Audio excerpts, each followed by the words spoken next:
Hey there, friend. I'm glad you're here with me tonight.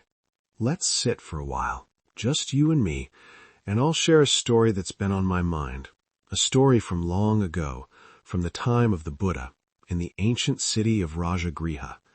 It's a story about beauty, desire, and the kind of truth that can shake you awake, even when you're not ready for it. I've been thinking about it a lot lately, and I want to walk through it with you, step by step, as if we're there together. Picture this: Rajagriha, the capital of the Magadha kingdom, a bustling place full of life, markets, and whispers of power. In the heart of it lived a woman named Srimati.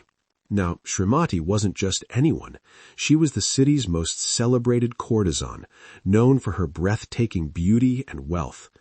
People spoke of her like she was a living dream, someone who could turn heads without even trying. But something shifted in her. After meeting the Buddha and taking his teachings to heart, she left that life behind. She became an upasika, a lay follower, dedicating herself to the Buddhist sangha, the community of monks and nuns. She poured her time into caring for them, serving them, supporting their path. Every day, Srimati had a ritual. She'd invite 8 monks to her home for a meal. She kept 8 invitation tokens, and after the meal, the monks would return them to the sangha so new monks could come the next day. She served the food herself, with her own hands, always with respect, always with care. And the food? Oh, it was plentiful, delicious, the kind of meal that lingers in your memory. I can almost imagine the warmth of her home, the smell of freshly cooked rice and spices, the quiet gratitude in the air. But one day, something happened. One of the monks who dined at her house came back to the ashram different. He was restless, distracted, like something was buzzing under his skin. The other monks noticed and asked him, "Hey, what was it like at Srimati's? How was the meal?" And he couldn't hold it in. "The food," he said, "it was beyond anything I've ever tasted, enough for everyone, and so good you'd dream about it.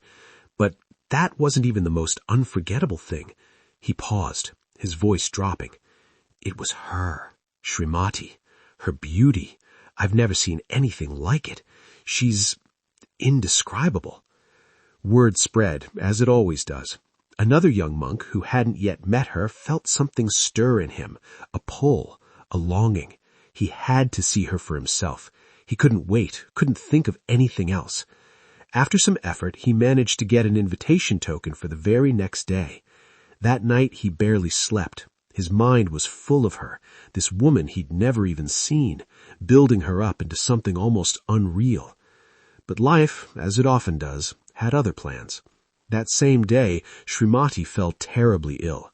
She took off all her fine clothes, her jewelry, and lay down, burning with fever.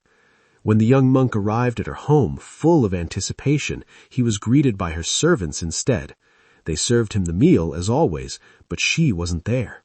He felt a surge of anger, disappointment gnawing at him. Where was she? Why couldn't he see her? He sat there, barely touching the food, lost in his frustration. Then, slowly, she appeared. Srimati, drenched in sweat, trembling with fever, her body weak. She dragged herself into the room, folded her hands, and sat before the monks on her knees, honoring them despite her pain. And this young monk, even in that moment, he couldn't help himself. In his mind, he thought, even now, sick as she is, she's beautiful, so striking. Imagine how she'd look if she weren't ill, if she were dressed in all her finery. His thoughts spiraled, caught in desire, in this image of her he couldn't shake. After the meal, he took his alms bowl and left, swaying as he walked back to the ashram, her face burned into his mind. He didn't even open his alms bowl to eat later. He just set it aside in a corner and lay down, lost in thoughts of her. Every time he pictured her, she seemed more beautiful, more untouchable. His friends tried to talk to him, to get him to eat, but he wouldn't. He was consumed. That night, tragedy struck. Srimati's illness worsened, and she passed away. The news reached King Bimbisara, the ruler of Magadha, and he sent word to the Buddha. "Venerable Sir, Srimati, the sister of Juvaka, is no longer with us." The Buddha responded with something unexpected. He asked that her body not be cremated right away. Instead, he wanted it placed in a public field, guarded from animals, and he gave an order through the king. Every young man in Rajagriha must come to see her body the next morning. Anyone who didn't show up would face a heavy fine. Meanwhile, that young monk hadn't eaten in days. His alms bowl sat untouched, the food inside rotting, crawling with insects. A friend came to him and said, "Brother, the Buddha is going to see Srimati. Come with us to the field." At the mention of her name, a spark of energy returned to him. He got up, weak as he was, and joined the others heading to the royal field. When they arrived, a huge crowd was already there. Young men from the city, monks, nuns, the king with his ministers and soldiers, and behind them, the people of Rajagriha who followed the Buddha's teachings.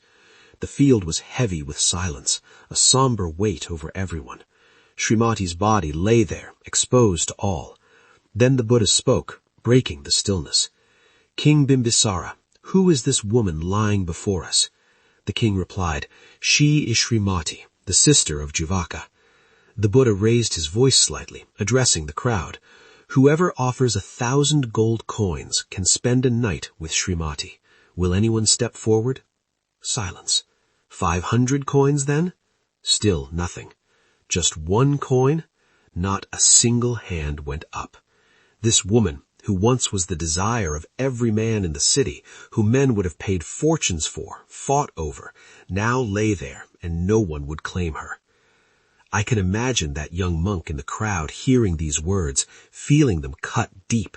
He must have looked at her body, so different from the image in his mind, and thought of his alms bowl back at the ashram, how the food he once craved had spoiled, turned to decay. Wasn't her body the same? Once so beautiful, so desired, now just impermanent, like everything else. I think in that moment something broke open in him. He saw it, the truth of it all. How foolish it was to cling to fleeting things, to let desire blind him to reality. You know, I've had moments like that too, haven't you? Where you're so caught up in wanting something, building it up in your head, and then life shows you it's not what you thought. Maybe it's not a person, but a job, a dream, something you chased. And when it falls apart, you're left with this raw, quiet understanding. It hurts, but it also frees you. That young monk, standing there in the field, let go. He saw the nature of things as they are, temporary, always changing, and in seeing that, he found a kind of peace, a clarity. They say he became an arahant, someone who had touched the truth of existence, who had found liberation.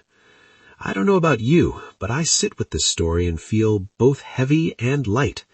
It's a reminder to look at what I'm holding on to, what I'm chasing, and ask myself, is it real, or is it just a dream I've spun in my mind? Let's sit with that for a bit, friend. No rush, just you and me, here, wondering together.